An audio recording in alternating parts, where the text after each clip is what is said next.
আসসালামু আলাইকুম, welcome back to my channel. আশা করছি আল্লাহর রহমতে সকলে ভালো আছেন, আমিও অনেক অনেক ভালো আছি। তো আজকের পর্বটা দেখি।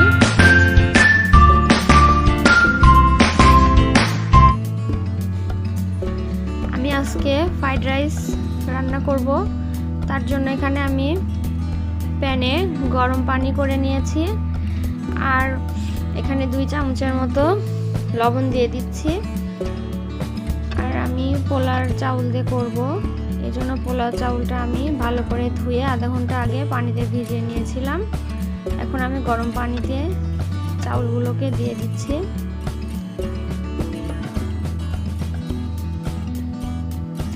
ভালো করে নেড়ে চেড়ে আমি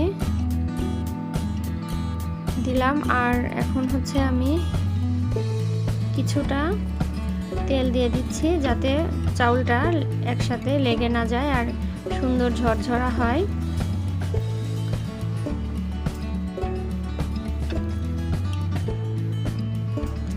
আমি এবার ঢাকনা দিয়ে ঢেকে দিলাম বলক না ওঠা পর্যন্ত।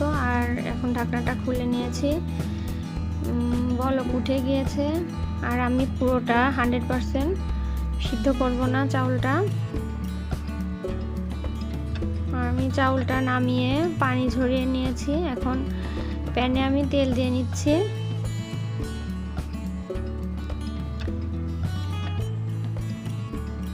তেলে রসুন কুচি করে নিয়েছি, রসুনগুলো ভেজে নিলাম। এখন পেঁয়াজের পাপড়ি শেপ করে কেটে নিয়েছি পেঁয়াজগুলোকে, এবার একটু ভেজে নিচ্ছি।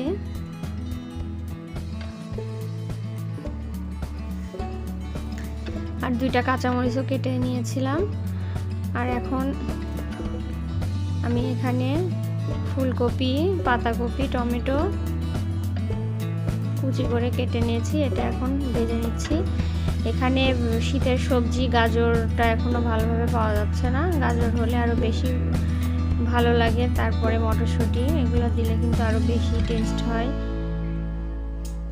তো আমি এগুলা হাতের কাছে ছিল, এগুলা দিয়েই করে নিচ্ছি।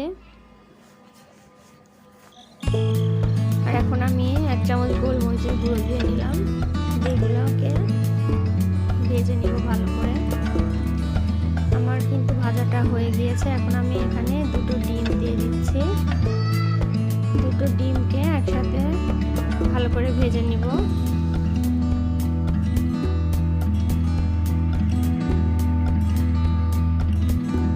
আমার সবজিটা কিন্তু ভেজে নেওয়া হয়ে গিয়েছে।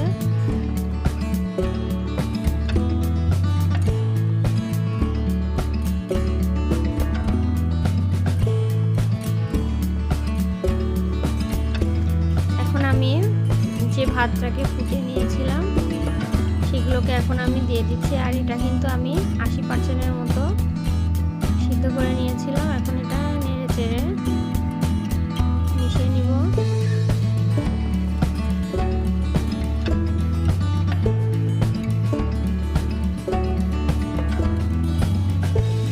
আর এভাবে কিন্তু রেস্টুরেন্টে তৈরি করে। হয়ে গিয়েছে ফ্রাইড রাইসটা, দেখুন কতটা সুন্দর আর ঝরঝরা হয়েছে, আর খেতে খুবই টেস্টি হয়েছে। যদি আমার রেসিপিটা আপনাদের ভালো লেগে থাকে, প্লিজ লাইক, কমেন্ট, শেয়ার করবেন আর সাবস্ক্রাইব করে পাশে থাকবেন। আর সকলে খুব খুব ভালো থাকবেন। আল্লাহ হাফেজ।